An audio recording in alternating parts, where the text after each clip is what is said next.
Welcome to the Trust Psyche podcast on Archetypal Astrology and Depth Psychology. I'm Jessica DiRuzza, MFT, and I'm a psychotherapist, astrologer, and teacher.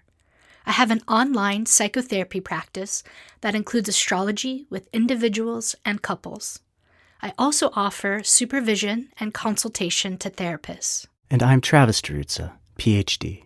I'm a scholar, astrologer, teacher, and counselor. I offer astrology readings, astrological mentoring, and counseling. Together, for over a decade, we run the Trust Psyche School of Astrology and Depth Psychology. We have online, on-demand astrology courses for all levels, from brand new beginner to professional astrologers and therapists.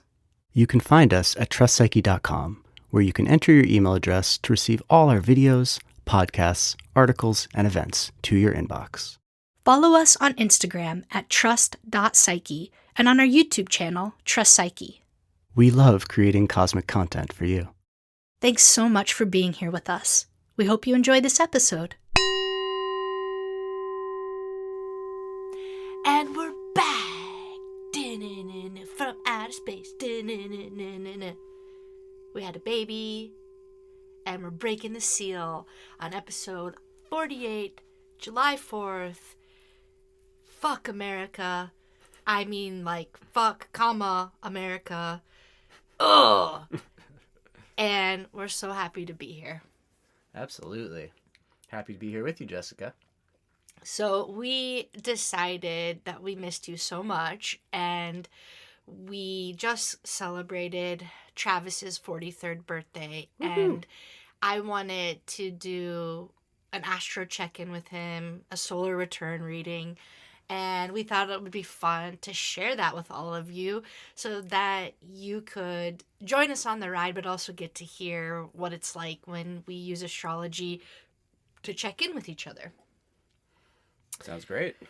We wanted to let you know that we gave birth to our little boy, Mobius Michael DiRuzza, on February 2nd of 2025, our little Aquarius.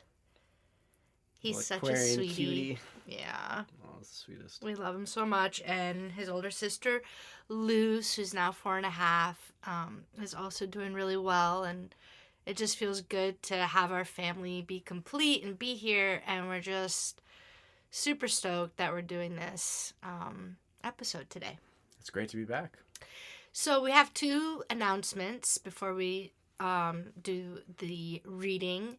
And the first is that I'm going to be giving a free astrology lecture on Friday, August 8th at 1 p.m. Eastern Time. It's going to be on Zoom. All of you are welcome. Bring your friends, bring your family, bring your cat, bring your lizard. And it's going to be on the current Saturn-Neptune conjunction. There's so much to say about it. I've been posting a lot on it on Instagram, at trust.psyche. Come follow us there if you haven't. We go live there and been doing a lot of reels, and it's been super fun. But anyways, there's so much to say about the Saturn-Neptune, and so we're really excited to do that. Come over to the trustpsyche.com homepage. There's a registration set up. Enter your email, and we will be in touch to send you the Zoom link for the day of the talk. It'd be great to have you there with us. And then the other thing we wanted to announce here at the beginning. I've just been really excited with the work I've been doing lately. Been giving lots of astrology readings. Been doing solar return readings like we're going to do today. Been doing natal chart and transit readings. Been doing synastry readings with couples. All that's been going great. If you feel like you need a reading right now, please reach out. I'd be honored to take a look at your chart with you. I've also been doing a lot of astrological mentoring, helping people advance their astrological craft, all the way from the fundamentals to advanced techniques. So if you feel like you need a little bit of guidance or you want to open a little bit more into the archetypal astrological approach, I'd be happy to support you with that. And finally, really excited about the counseling work I've been doing lately with all different kinds of people. Been doing stuff around masculinity, been working with fathers and husbands, also been working with couples. Sometimes I bring astrology into the work, sometimes I don't, but that's a tool that's there for you if you're interested. helping people around integration with medicine work, doing a lot of different things. So if you feel like you could use a little extra support on an ongoing basis, I work weekly, I work bi-monthly, I work monthly. We can figure out something that works for you, and I'd love to be on the journey with you. Yay! That is a perfect segue into this. So Travis's birth details, in case you want to pull it up and look yourself. And there's our kid that just woke up from a nap. Bobby. Oh, okay. We're going to bookmark that. Yeah, we'll be back. Well, folks, it's now September 9th. We are officially 2 months later from when we recorded that 60-second intro before our little baby woke up and took us out. Back after a brief hiatus. Welcome to the life of having young children. You know, we are so devoted, obviously, to our family, but also to our work and with our clients. And so those things always get prioritized first. But this podcast is an incredible love of ours, and we've been itching to get back. So we're super stoked to be here again during this eclipse season. We just had a total lunar eclipse on September 7th at 15 degrees Virgo and Pisces. And now we're in between the two eclipses. The next one's on September 21st. It's a solar eclipse at 28 Virgo. And I think that's important to say because I'm going to be bringing some of that into what we're about to do now, which is Travis requested for his birthday a reading from me. And first of all, I want to give Travis whatever he wants because I will do anything for you. And you're an incredible human being, and you light up my life and my soul. And so I'm super honored and happy to do this with you. And I want you to know that this is all for you. And we get to take it wherever you want to take it. I am going to go pretty full oracular. And I want to say one other thing, which is, as most of you know, I have been doing astrology for 18 years professionally. I no longer give readings except in my psychotherapy practice. I will do it anytime, anywhere for my clients, and I do often. And I also do it within my supervision and consultation, looking at the charts of the people that I supervise or consult with to help them deepen into their practice as therapists and with their clients, which I absolutely love to do. And I'll do it within teaching, right? And do that within the courses that we teach at Trust Psyche. But other than that, I will not read. And I am excitedly making an exception for Travis. Well, I am so excited that I get to be this exception today. All days. Okay. So, can't remember if I already gave it to you all. Travis's birth info, if you want to follow along, is June 22nd, 1982, 12:18 p.m. in Beaver, Pennsylvania. Okay, so what I'm going to do, Travis, is I'm actually going to begin with the solar return chart itself, all by itself, and then I'm going to go into your natal chart and personal transits. Sounds great. Okay, so in your solar return chart, you have this really tight Sun-Jupiter conjunction in Cancer in the 6th house, pretty close to the descendant. And what I want to say to you there is, this year of your 43rd birthday, it's just absolutely crucial and imperative that you are really focused on your health and your well-being, because you are setting up the template, not just for the coming decade, but really your health and your vitality and your well-being for the rest of your life. You're at a pivotal age, the early 40s for all of us, but especially for men. You're really the habits that you have now, the routines that you have now around movement and lifestyle, stress reduction, good sleep habits, all of that is of the utmost importance. And when I see the Sun, Jupiter in the sixth, what I say is if you are as conscious and intentional and put your life force energy there, it's going to be Jupiterian, very successful, filled with well-being. And so I want to ask you, do you feel like you're in alignment with that? And is there anything in the back of your mind around your health that you feel that you either want to do differently or that you could put more attention toward? I'm feeling good about this right now. I'm feeling good about the intentions that have been set more recently. For the last year and longer, we've really faced some challenges around our home flooding under these hurricanes. Of course, having a newborn, always very challenging. So a lot of my habits and patterns around wellness got thrown off, got shaken, wasn't able to exercise as regularly, wasn't able to eat as well. All the things that kind of fall by the wayside when you got a little baby you got to take care of and a house you got to rebuild to take care of them inside of. But it's just really felt like, especially in the last couple weeks, that we've gotten to a new place with it. Moby recently 7 months, feeling like we're in a good rhythm with him. He's sleeping well, he's eating well. It doesn't feel so dire in survival as it does in those early months.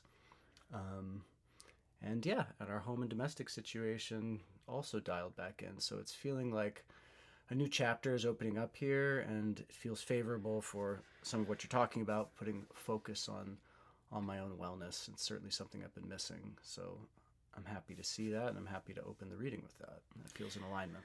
Yeah, I'm happy to do that too. I think in general, men's health often gets placed on the back burner. We know that early prevention and detection of things like cancer, prostate cancer, for example, is now highly treatable if you catch it. Mm-hmm. And that's about keeping eyes on it, annually for the rest of your life.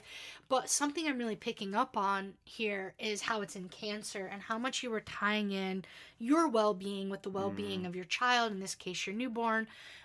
Both of our kids sleep through the night, sleep 11 12 hours straight a night.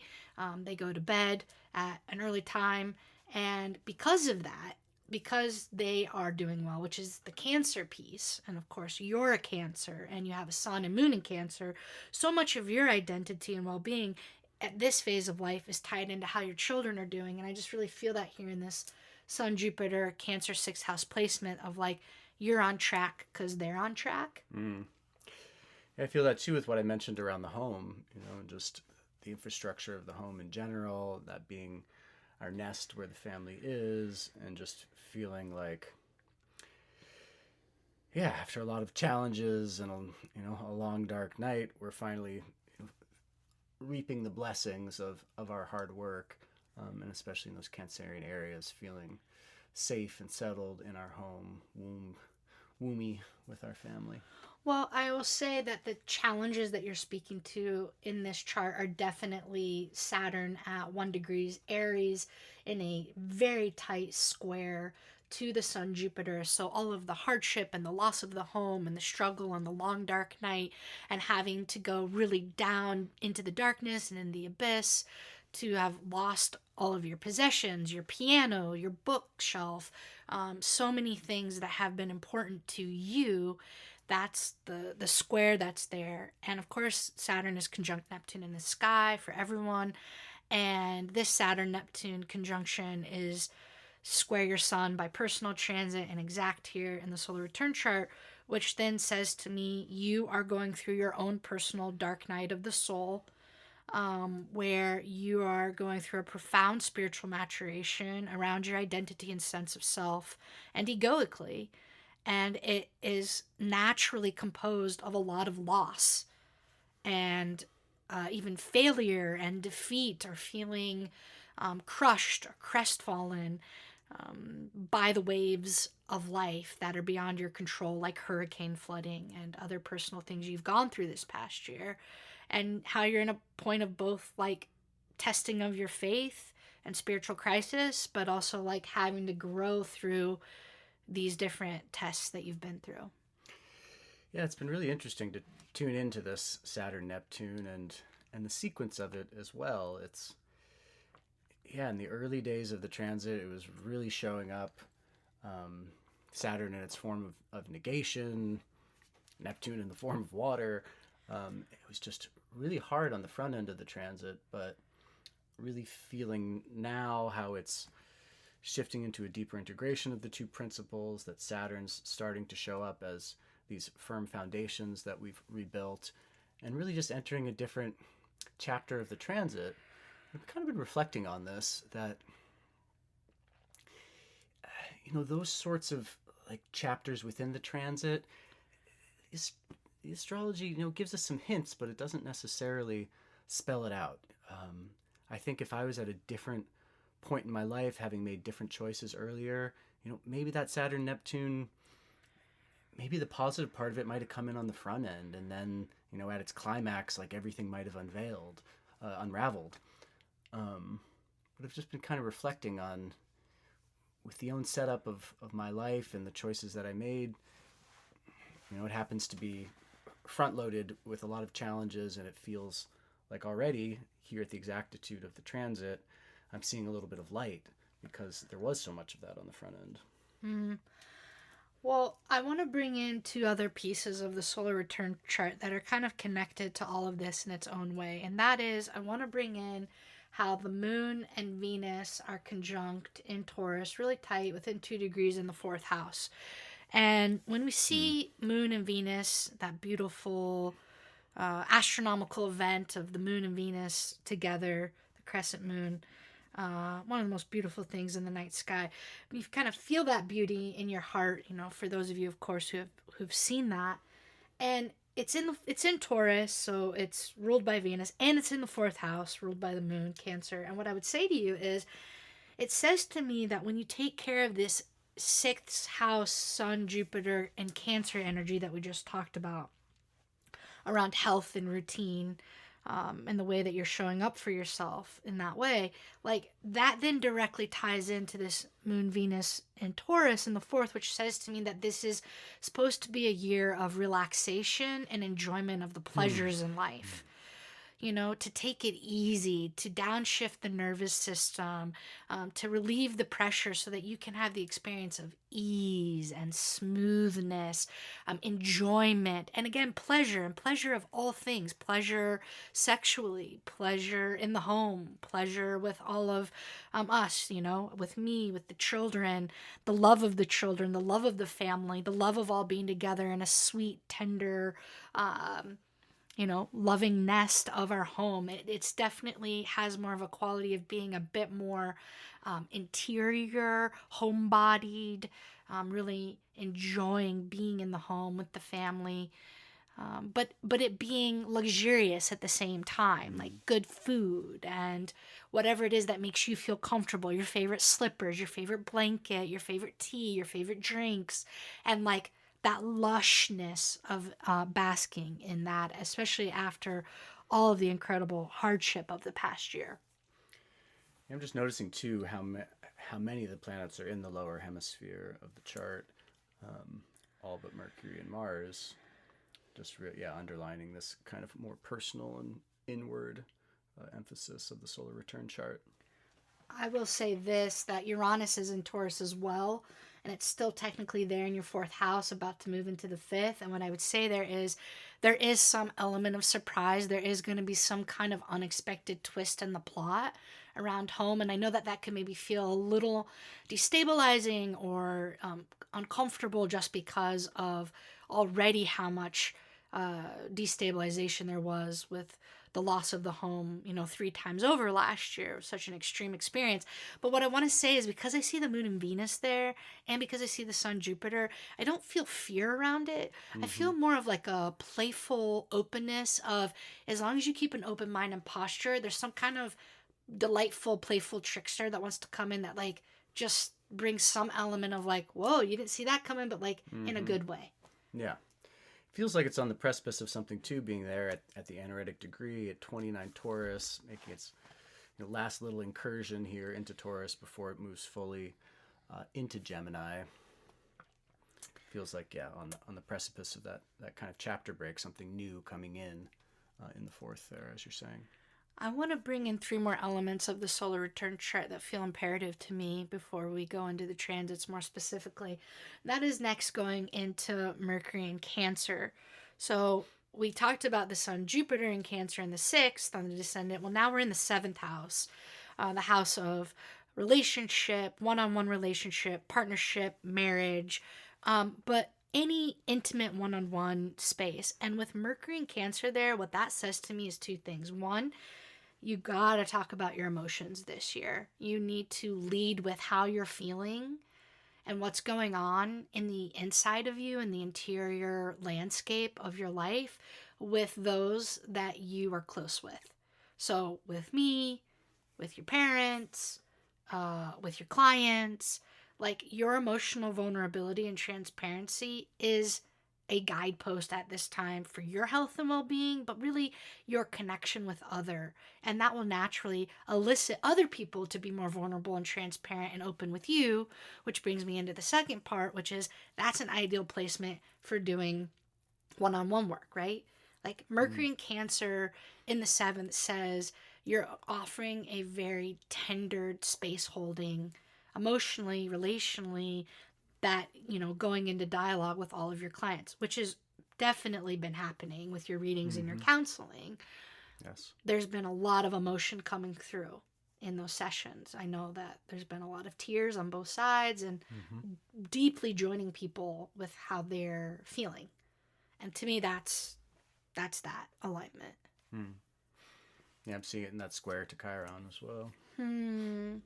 So speaking to the woundedness, speaking from the woundedness, speaking from the pain body, this hurts me, I don't like this when you did this, or speaking to the wound with others, like joining people and like, hey, so like what ails you, what pains you, what aches you.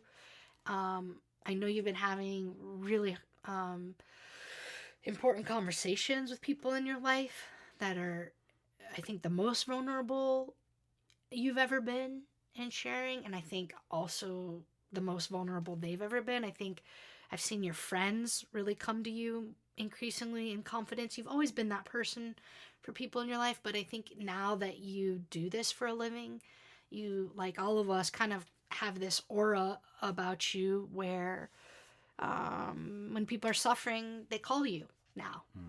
And to me, that's definitely the Mercury square Chiron, and Chiron in the 3rd, again, a repetition there of communication around it. Yeah, and communication with peers, with kind of, brother sister figures, and yeah, like all your friends who are brothers, or like clients where your peers, like you're both fathers or you're married, you have young children, you've been doing a lot of work around that with men. This valence of shared experience, and speaking about these experiences that 2 people have gone through, and being able to offer each other recognition in that. So I want to just then bring in how the Mercury is opposing Pluto in the 1st house, and you also in the solar return chart have Capricorn rising at 12 degrees, which is 1 degree off from where your south node is in your natal chart. And to me, this speaks to this year also being part of the piece of the pie, is, yes, it's about ease and relaxation and enjoying the home and the young children, but it's also about you moving more towards your work and your career and feeling a sense of fortitude around that. And when Pluto's in the 1st house, it speaks to the depth of power that you're carrying right now. Like, you have the world at your hands, and you can sculpt it in any way that you choose to, based on where you focus your libido. Feels very empowering. Yeah. I think it's essential for you to understand that this is also part of the equation, that you're not just a Mm-hmm. husband and a father, right? You also have like your own passions and interests, and you can do whatever you want, right? Mm-hmm. And I think that's important for your own empowerment to Mm-hmm. remember that and tune into that. Yeah, it definitely feels like something in the story where I'm coming back to myself again. I remember there was something like this, after the beginning with Luce as well. You get so tied up, pour just all of yourself into the child, and kind of lose track of yourself a little bit. And then there's some moment where it's like, okay, there's a little bit. The child is taken care of. There's a little bit of energy left over. Who am I again? What what are my needs? What are my projects and intentions? But part of what you have to look out for when you have a natal South Node in Capricorn is scarcity consciousness, a feeling of being desolate. Like, if there's a part of you, like what I'm saying is when you're under resourced, just like when any of us is under resourced, we're tired, we're sleep deprived, we give all of our attention all the time to everyone else. We all naturally regress, and in this case, we all naturally regress into the South Node and its tendencies. And part of the shadow of that South Node is a false belief that there's not enough to go around. That includes you. That's good. And so we really need to watch out for this here with your South Node rising in the solar return, because, yeah, that's outdated and not serving.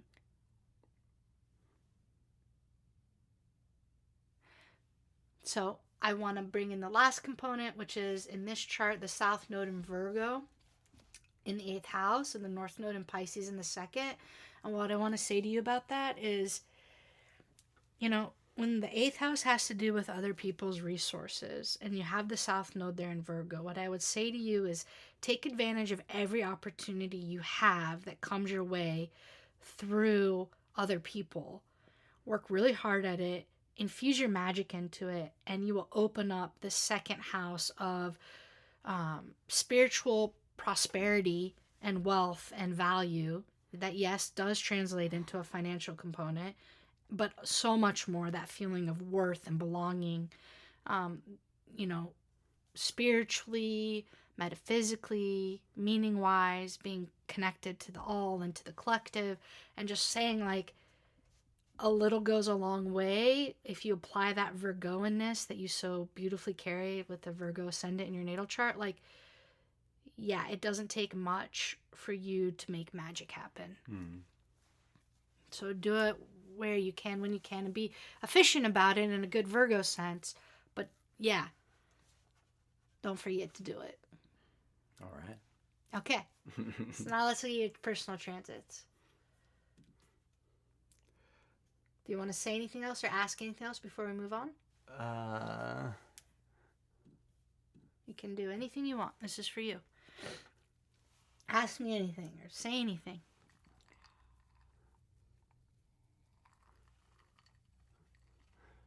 No, that's satisfying. I was kind of curious. I Please. thought that was kind of cool with the personal transits that,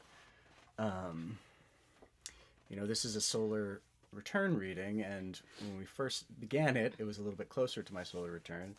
But now, today that we're actually getting to it, is the day that the sun is exactly on my ascendant. To the degree. 17 Virgo. At that other most personal part of the chart identified with one's identity. So yeah, I thought that was kind of cool. We're looking at the solar return chart, sun on my sun, but we're also looking at the personal transits today, sun on my ascendant. Yeah, I mean, it's all about you. It's you, you know? I mean, like, literally, this reading is for you. But beyond this, it's you. It's your time to shine. This eclipse happened right on your ascendant. The South Node is there. What I've been saying about this eclipse is it's like a cosmic drain. If you get an image of a drain, except that it shoots out into the cosmos, and it's like once it shoots out, it turns into stardust and recycles back into the universe, to become another star or another planet, right? And so like this cosmic drain of like flushing out all the old shit that just doesn't belong here anymore, that's gunking up the shit, right? And so like that's happening, but like specifically for you, like this is about you shining forth. This is about you stepping into yourself. This is about you taking the lead. This is about you being front and center. This is about you taking a forward, outspoken leadership position as much as you possibly can when you can. Being visible. Yeah, I like how you've been pointing out recently around these eclipses, this image of the cosmic drain, and we've been kind of reflecting on sun on the north, sun on the south node. Yeah, and for me personally, and for us, for our family a bit, it's felt like this tying up of old business. So, and it kind of feels very much in service of what you're saying, so that I can step forward in a new way, into a new chapter, put my best foot forward, put myself forward in this new way, because old business connected to the south node is being resolved in this kind of transition moment. Yes, and the analogy that I'll give you that I think it's most self-similar to another thing in your life that you can really relate to, and this is very much about the Virgo ascendant, is the Virgo ascendant can show up in a position of servitude, meaning that there's a tendency for the Virgo ascendant, all of your abilities, to be supportive and in a positive sense, manipulate reality in the physical sense of using your hands to, structure and create life in the world around you, which is your gift. But it also can sometimes mean that you take a more kind of second position. So you are a bass player, and usually the archetype of a bassist is a supporting role, because you have to play well with others, get along with everybody, keep the beat, right? It's such an essential role in the band. But you had this moment in your life that was so pivotal where you went from only playing the bass in a band with other people to solo bass playing. And when you did that, you had this Venus-Uranus explosion of playing different music in different ways, taking center stage, having these really far out, cool ceremonial experiences that were so fun and electric and transcendent. And what I want to say to you is like your Virgo ascendant with the sun there today and this eclipse season can go from that same thing. Any ways in which you've been more in a supporting role, it's an opportunity now for you to get to know what it's like to come out and be in that solo front and center position with it. Mm-hmm. With who you are as an astrologer, with who you are as a scholar, with who you are as a therapist, as a counselor, who you are as a teacher, right? And so it's not just about you saying yes to every opportunity that comes your way. It's about you creating those opportunities. Right. And when you do that, life will open up in unimaginable ways that will be deeply fulfilling for you. That only you can step through that door and do and make for yourself. And I think now is the time for that. That's what I see when I see this. Okay, I like it.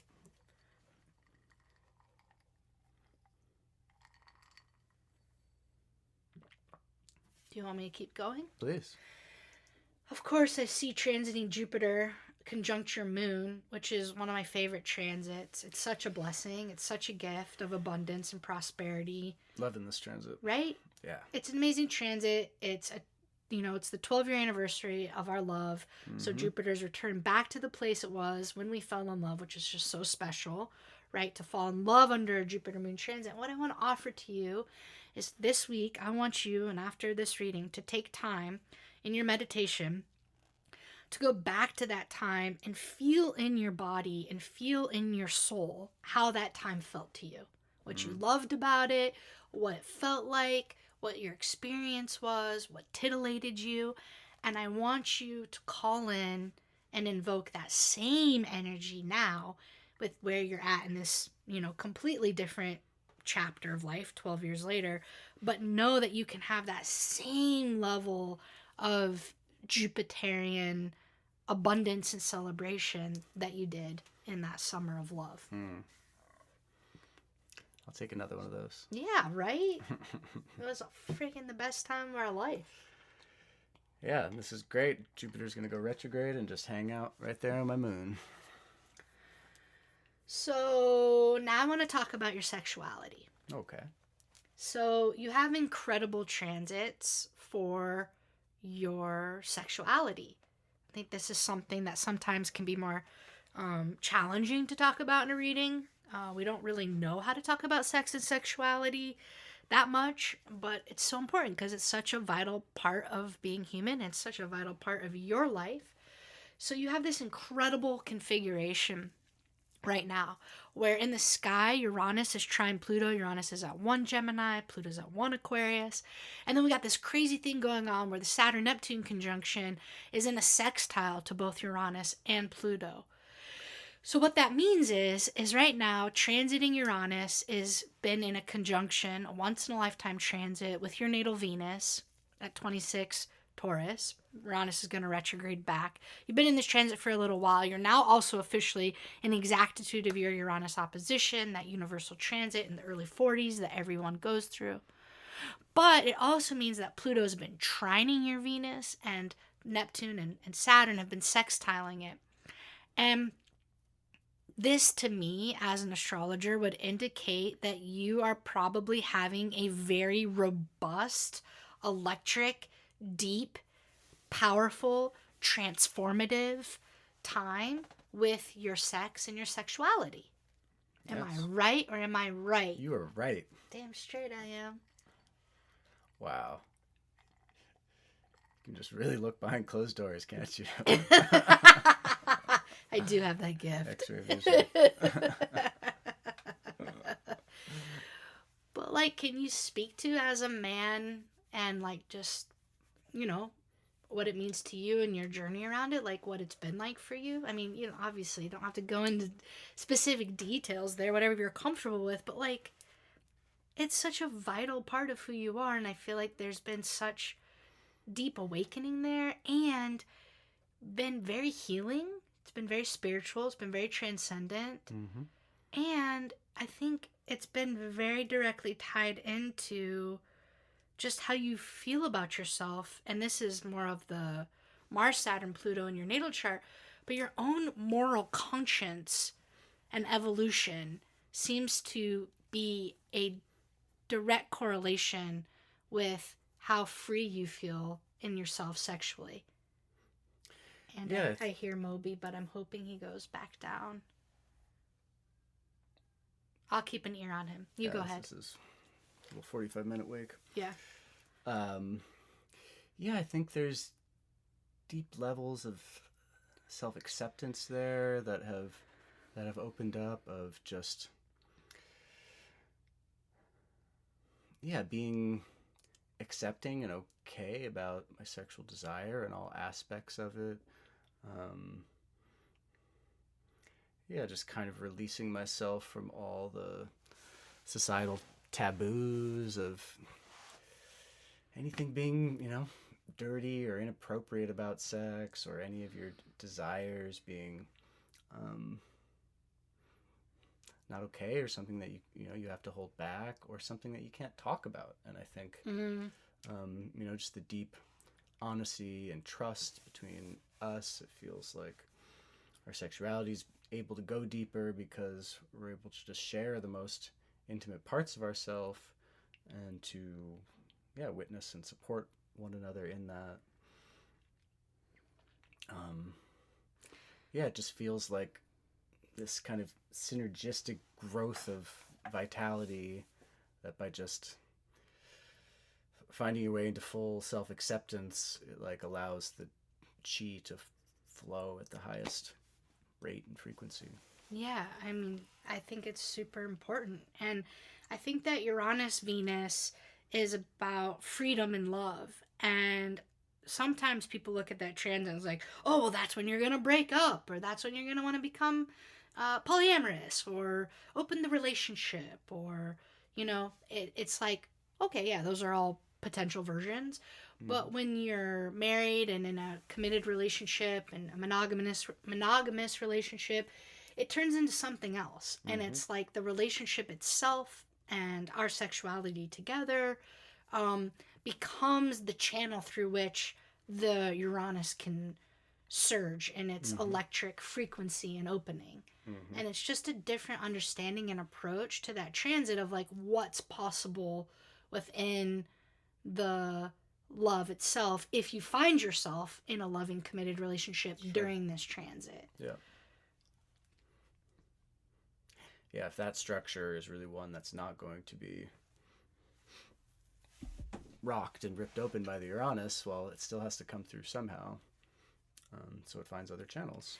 Yeah, and it's an extremely playful time and spontaneous time and time filled with adventure, right? But given our context that we have two young children, it's not like we're, jet setting and flying off and doing all these things. And so adventure has to take on a different tenor, a different mode to it, right? Yeah, and I mean, and just look at how, these relationships with our children are blossoming and, taking on new forms and new manners of expression and just surprising us every day in relationship. So somehow this piece around the liberation of your sexuality, but also the opening of your heart, directly plays into what your Uranus opposition is about, which goes on for a long time. And, it's going to shift in the near future to more of the focus of your Mercury and Gemini, which will be very pivotal in your experience of the Uranus opposition. But somehow, because you're born with natal Venus Chiron opposite Uranus, to me, this says that a lot of the kind of freeing of yourself you've been doing around Venus, musically, relationally, sexually, also will translate into, what this Uranus opposition wants to be for you. So do you have any thoughts on like what your Uranus opposition is for you, or what you want it to be, or any kind of hopes or wishes that you have? I think initially I really had a lot of feelings around it being a concretely creative time, that I would, complete some music projects, complete some writing projects. And it's been kind of curious to feel that uptick didn't happen right away. And it's been, I think it's a little bit less concrete the way that it's coming through. And I think especially starting here on the Venus, I've needed to tune into the ways that it's showing up interpersonally and not just as a kind of product that I'm creating. Isolationist, lone wolf. Sorry, kid. Yep. You got the whole gang here. So I think it's been so much just these wild new relationships within the family, this wild new family structure that's blossoming all around us and teaching me so much about how to relate to others and to how to relate to what I want. And we were just talking about this the other day. It's as you really habituate and grow into both the relationship with a partner, but then on a new level, the relationship with the family, that your relationship to your own needs and wants changes. And you naturally start to be less self-centered and less selfish, and actually to put your own wants and desires alongside those of your partner and your family, and then to actually start to not even choose the things that you want, because you can see how much better it'll be for the system that you're a part of, and ultimately your happiness depends on all those people around you being happy. Spoken like a wise man. I'll tell you this. I am your Venus, and when mama's happy, everybody's happy, right? Ain't that the truth? And so when I'm in my pleasure, when I'm relaxed, when I'm regulated, when I'm not anxious, when my desires and needs are met, it creates this like Three of Cups, Mercury and Cancer. Yeah, there you go. A Three of Cups abundance, that overflows back to you, where I'm like, I'm regulated and happy. You can get whatever you want. Like, there's total freedom within our marriage Mm-hmm. Whatever you want, I'll do, as long as I'm regulated and happy. Yeah, so I think, in that situation, my own desire becomes more sophisticated, more complex, because it's intertwined with the desire of others. And I think really entering into that and growing into that, but then also waking up to it, it's a pivotal shift in who I am and how I'm in relationship. And, that feels very Uranus on Venus, of like, a new way of literally being in this infrastructure of relationship. But it also feels very much my Neptune square Neptune on my natal sun opposite Neptune, that I'm Neptune square Sun, I'm renegotiating my relationship to I and to self, and to how that identity moves through the world, what it seeks, and how it conceives its own desires and pleasures and things that it's drawn towards. Well, okay, so I actually think this is starting to open and unravel a little bit, which is understanding more of that natal Venus Chiron opposite Uranus placement. So the last time you went through Uranus Venus was Uranus was in Aquarius squaring your natal Venus. This would be exact in 2002. So, we all go through Uranus square Uranus around the college years if one goes to college. Right. But because 21-ish. you're born with Venus and Uranus together, like anytime you go through a Uranus transit, and Venus is included. So in this case, Uranus squaring Venus, 2002, 2003, 2001 probably. And just like, that being the last time that you went through some version of what we're talking about, but it was a square. You were so young, right? And a square is so much more of this like explosive tension and grit, right? There's a grind, there's a rubbing, there's a friction. And so all of these same themes would be happening, but probably in a much more messy version of it. And a more immature version of it. How could it not be? Yeah, I mean, you think about me, flung into college, living in a dorm room with a roommate, and then, I mean, especially for me, when that transit was its tightest, I went and studied abroad in France. You talk about, a kind of restructuring of your interpersonal relationships, what's expected there, how you navigate them, both going to college and then living in a foreign country were, very, square examples of it, of there being a pretty intense friction. That's a new version of my interpersonal relationships. What I also think with now that Uranus is in your 9th house, conjunct your Venus, that a lot of that speaks to the part of Venus around collaboration, synergy, co-creation, through our partnership, the 9th house, teaching astrology, teaching metaphysics. So to me, when I see that, I see this Uranus of like this total awakening and radical opening of this, high-minded, even kind of brilliant light energy coming in and saying like, obviously we're podcasting together. We just did an interview together that was super cool that everyone should check out, called Astro Masterclass. You can find it on YouTube. You can find it on our blog. And I really loved being interviewed with you because it's so clear you have your own voice now that's completely,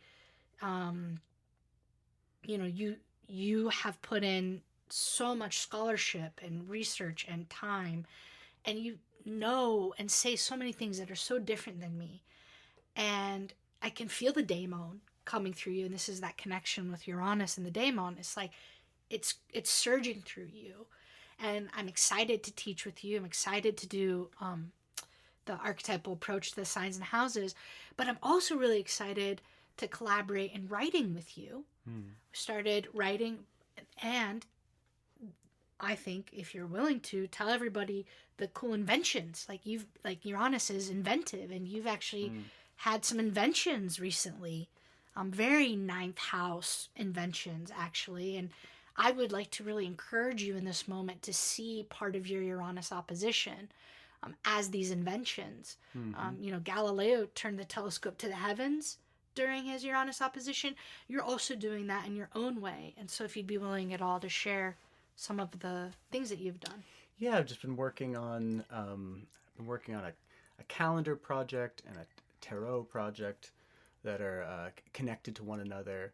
Um, yeah, and just really when I got close to the astronomy and you start studying the history of sky watching, you inevitably encounter the history of calendar making and humanity's attempt to square the solar and the lunar cycles, to make sense of these periodic recurring patterns that they see in the heavens that are connected to the weather and the seasons on Earth. Um, and so I've been working on a calendar project that is more astrological, basically, than our current calendar. None of our months track to our zodiacal signs, or to the solstices and the equinoxes. So it's kind of been a thought experiment. And if you knew what you knew about astronomy and you knew what you knew about astrology, how could you structure a calendar that would its purpose would be to put you in tune with these cycles that we say are important, we say reflect the human drama here on Earth in this cosmic dance in the sky. How could we use the calendar to make us more aware of these kind of cycles day to day and help us to live more in tune with it? That project connects to another project I've been working on with the tarot. Working with English language linguistics to approach correlations between sounds in our English language and archetypes in the tarot. And this is something that has a history in the work that the Golden Dawn did around the Hebrew alphabet and the tarot, which is well known. But for many of us, the Hebrew alphabet is not an alphabet we use. It's not a language that we live inside. So what if we were to do something similar, but connect it to the letters that are alive for us? A letter like the letter B, it shows up in words that reflect the symbolism that lives in the structure of our mouth. When we make the sound B, it creates a membrane and a bias, basically. There's pressure behind one side of the lips that then bursts out. And so we see that B showing up in words like burst, bubble, balloon. But also, when things run up against other things with pressure, with, barrier or boundaries. Blunt. And so if you really sit with these list of words, and I really drew strongly in the work of Margaret Madnews, in that she says there are archetypes in the consonants.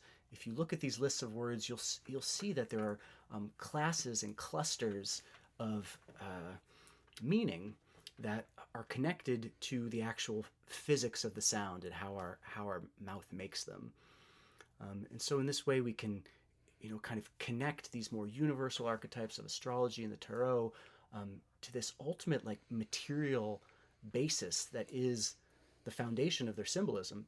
And I mean, this is a very Saturn-Neptune theme too that we're under which we're living right now. That how does the spiritual, archetypal, symbolic component of Neptune really connect to the physical, concrete matrix of the physics of the mouth, and that those symbols are actually anchored there. That a sound like k, is connected to words like cutting and killing because of that sharp attack, sharp plosive stop, we call it linguistically.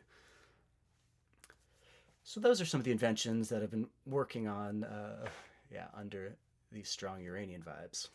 Yeah, I think it's super cool because it's a combination of that Mercury, Venus in the ninth, right? Linguistics, but also sound, and it brings in your musicality and your tuned ear to melody and rhythm and all of that. It's very much Uranus here, coming onto my Mercury, Venus. really this component of the sonorous, sensuous, Venusian material quality of the sound that connects to that musical bit, but then the mercurial meaning, signification, denotation. Yeah, and that you're bringing it into this really cool ninth house thing. It's tarot, right? And it's tarot and astrology. Spiritual knowledge. Yeah, I love that. Spiritual knowledge. So I don't know, I guess the hit that I'm getting right now is there's been all of this really profound, deep work around your anima taking place. Venus in the man's chart is your anima, and there's been a lot going on with, the most significant women in your life. Me, your daughter, and your mother. Yep. And you've been having to work pretty deeply and hard around It's true. doing a lot of like deconditioning around it. I mean, under this transit, we found out that our daughter's autistic, that I'm autistic. That's very much a representation of your Venus, Chiron, Uranus, that we're different. Yep. That there's a component of it that's a disability. Yep. Challenges that brings. The real challenges that brings. And so there's been a lot of awakening and rebirth and renewal and a tremendous amount of energy that's had to go into that. And I think it's a particularity of my chart that the way that it's laid out, Venus is always the gatekeeper of Mercury. And, because that Venus at 26 Taurus is, just in advance of my Mercury at 9 Gemini, all the transits to that part of the chart, first involve Venus and then open up onto the Mercury. And I feel the tone of that right now with the work that's been happening that we've been describing around Venus, but how we're starting to see glimmers of that, opening on to, some of this flow of ideas and articulation of the vision that's going on, coming through more with the Mercury, and me, kind of living a little bit more in the interrelated soup of it at the moment. I mean, I just think that if you could take as a template of what happened, just like, for example, as one piece of the Venus as like your sexual libido and vitality and life force that you've experienced under this transit, and then when that switches over to Mercury more, when Uranus is conjunct it and Pluto's trining it, that you're going to get to have that same level of experience, but with your mind and your ideas and your voice and your message and your speaking and your writing and your teaching. Right. And like it's coming, and I know you're anticipatory of it. You look at your bookshelf longingly, and who was that person, and all of that, right? But like it's coming. Like you have an offer to be published. We have courses along the way. You have a publisher who wants to publish your dissertation, who's banging down your door. We've got our own book that we're writing. There's so much for you, and I'm saying this to you as like, it's okay to get excited and anticipate and know that same level of what's come through Venus is going to come through Mercury. We're just not quite there yet. Right. It's just the beginning, very glimmers of it, It's hard to be patient sometimes. It sure is. But I really slow down and with these kids just try to remind myself that this is a chapter of life, and yeah, we're not going to get this back, and no, this is my main project right now. Yes. But it's definitely, it's tough, my identity was so bound up with, I think, ideas and the way that school connected to that, and kind of, working on, I was single most of my life, and I was working on my own projects. The hermit. Whatever I wanted. And, both to, get married and be so committed to you, but now to have 2 children, it's so radically different than what I've known for most of my life, that there's just, some very real coming to terms with, okay, the pace at which I used to complete the personal things I wanted to complete has slowed way down. Yes. And that's okay. And, you're married to a Capricorn, right? I'm a workhorse. That's for sure. I'm a taskmaster, whatever that phrase is. And I want to turn back to a moment to the Virgo rising and this piece of Virgo that you're bringing through a lot lately, which is about efficiency, the purity, the virgin as efficiency, right?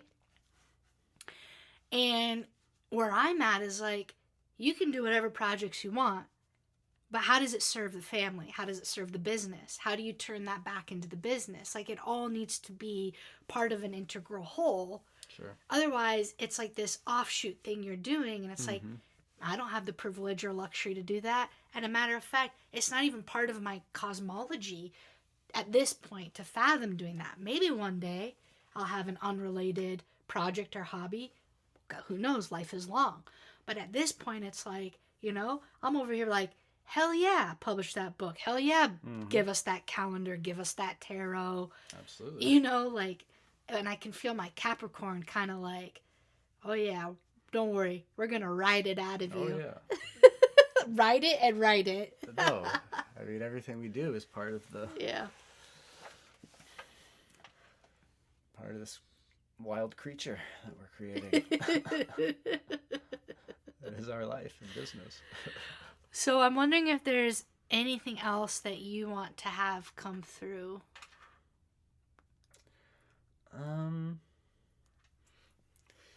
Yeah, I mean, I definitely feel, we mentioned that Pluto in the first, and I feel how for, decades now, Pluto was going over my sun, and then it was going over my moon, and it's finally done with that, especially having left Capricorn and being in Aquarius. It's no longer in opposition to my moon and sun by sign. And I really feel that difference, but it is now on my Jupiter, just at the very end of being on my Jupiter Pluto. Yeah, and I feel empowered there. In addition to its placement in the first, I feel what Pluto has been going through for so many years, and that finally being over. But yeah, kind of being in the fruits of it, in this more positive place of feeling empowered with it on my Jupiter, square to my Jupiter, and just having so much of the work of the sun moon behind me. Just feels, I feel better about Pluto than I have for years. That's fair. I mean, I'll say this, Pluto squared Jupiter, this transit, I think more than any other transit, is about having the experience of hitting rock bottom, going all the way down, and then coming back up successfully. Bigger, brighter, wiser, more powerful. There's a sense of achievement and accomplishment, of knowing what it's like hitting rock bottom and then elevating and escalating back up to the above world from the underworld, and being even, I think it's important to see it this way, and I think you're still in the process of integrating this, higher than before. More in your power. More in your wisdom. Yep. More in your knowing. Right? And you are. I mean, you command, your presence, commands a certain respect. You don't put up with any bullshit. You call stuff out immediately. It intimidates me. I'm a little scared of it, but ultimately in deep awe and respect. And to me, that's the Pluto Jupiter. Because you did. You hit rock bottom. Sure did. Last eclipse. Last eclipse season. You were there. You had lost total control. You felt helpless and powerless. Never seen you in that state. And then with love and time and just trusting your process, like relatively quickly, you came up and found the way back. Yeah, and even more than that. Like, you're a different Travis now. You have different standards.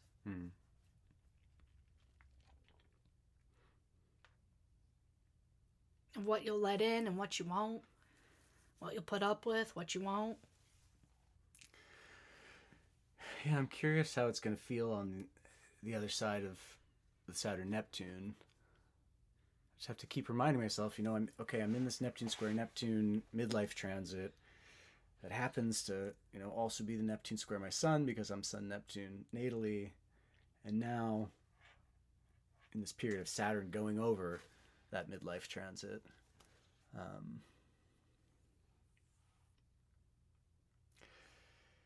yeah, it's been hard work, but it feels like there's something coming out on the other side of that, and I'm curious to see where I'll be at with that Neptune T square Sun Neptune once Saturn leaves the picture. Well, this is something to do further reflection upon, in the astrobiography, which is going to be a phenomenal course that you teach. But when we went to 2002, when Uranus was last square your Venus, that was when Saturn was conjunct your Sun. And you are now in the closing waning square of that cycle. And so I would say, if you go back and you look symbolically and thematically at what was going on during that time, we can directly correlate that to what's going on now. That gives you a guidepost and compass for the work that needs to be completed here in what Ruger calls the crisis in consciousness, which is the integration phase of the entire cycle. You're coming to the closing square, which carries the archetypal quality of you've been there, you've done that, the lessons have been learned, now you get to be it, now you get to embody it. And the more you do that, the better the outcome on the other side of this transit. Yeah, that 2002 Saturn to my Sun was my death rebirth experience. Yeah, on mushrooms. With just which ended with me in the shower saying over and over myself, I have faith, I have faith, I have faith, I have faith.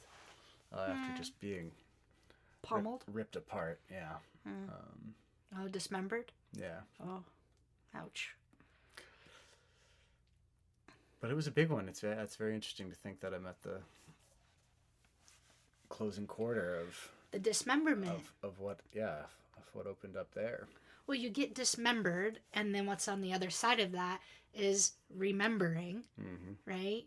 And made whole. And you've been on this journey of doing that, and now here you are, and it's like, you've been made whole. Like, you're whole. Like, you're here. You have your partner, you have your family, you have your children, like the things that you wanted for yourself. Right? This is true to you and your path. And like, we're here and we're safe and we've arrived. And you're in the very first weeks of getting to experience that. Yeah, I was reflecting recently on how, this almost feels like a truism, but by definition, your youth is kind of forward-looking in this way, and you're imagining what you might be someday, and you're growing into these things. You're learning skills. You're preparing. You're putting energy into moments for the future, also into enjoyment for the present. But there's kind of a deep way in which you're looking forward when you're young, and there's a deep way in which you're looking back in the final years of your life.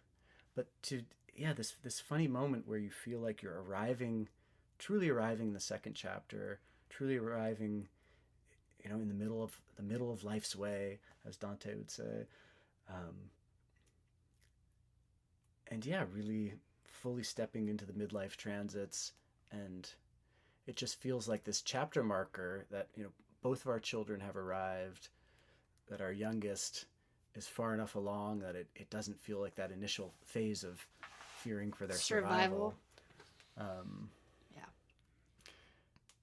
And so like you said, it just feels like these first glimmers of like truly being in that part of life where you're deeply supposed to be in the present.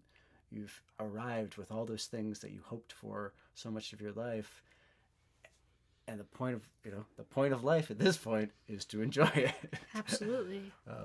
Maybe more than ever before, the building, the constant, incessant looking forward and building and preparing, can at least for a moment cease, and you can be where you are and know the place for the first time. Spoken like a wise man.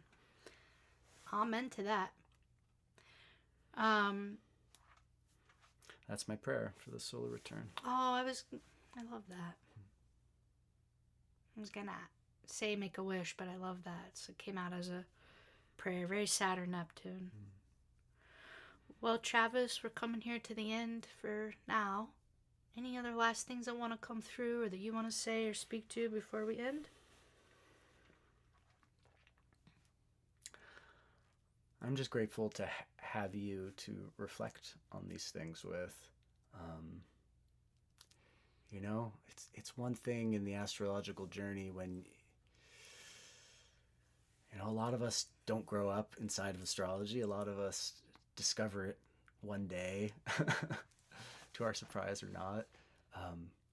And those first moments when you begin to wake up in an astrological worldview, they're so exciting, but they're also potentially isolating. We all have fears about coming out astrology, about coming out astrologically, feeling like we don't belong, that we're misunderstood, that we don't live in the same world as a lot of our peers anymore. And we were just saying last night how big a difference it is to be alone versus having even just one, trusted, intimate person to share that worldview with, to be able to discuss it together, to offer one another insights. You live in a new world alongside somebody, and I'm grateful for that with you, Jessica. Oh, I'm grateful that for you, Travis.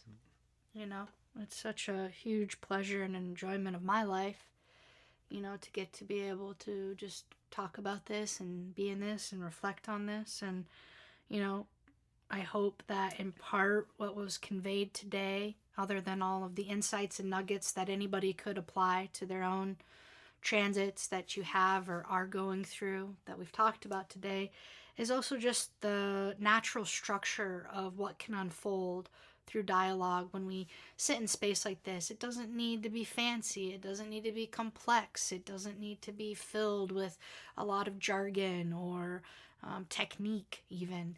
Your craft is your craft, and I hope this is just a beautiful reminder to all of us that the craft is here to open up the sacred, or whatever your intention is. That's what my intention is. And I just love doing this with you forevermore. So if any of you feel called to get a reading individually, or for your couple, or for you and a family member, Travis is the one to go see. I would love to read for you, or for you and your loved ones. Aw. So you can reach out to us anytime. Travis at trustpsyche.com. You can find us all at trustpsyche.com. All of our goodies and awesomeness, whether that's our blog and all our videos and this podcast, or our shop with our awesome handbooks, micro readings that Travis is giving, which are super fun, oracular readings that he records for you. We just love for you to join us on this astrological journey in any way that feels good and right to you. So as always, thank you for being here with us. We hope that you share this with your loved ones. We're grassroots, mom and pop, 2 little kiddos, and we love being here with you. So thank you for this privilege and honor.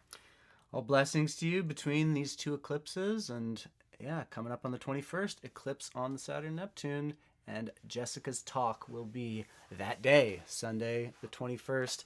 Sign up to get the Zoom link. There's sign up on the homepage at trustpsyche.com. And we got lots of sign-ups. Mm-hmm. I'm so excited. Yep. I'll be talking. Travis will do a little bit, and then we will open up for Q&A. Hope to see you there. All right. Signing off. See you next time. See you then. We are dreamed into existence. What we do with that dream is up to us. How we dream is as important as what we dream. For the what of the dream knows itself through the how.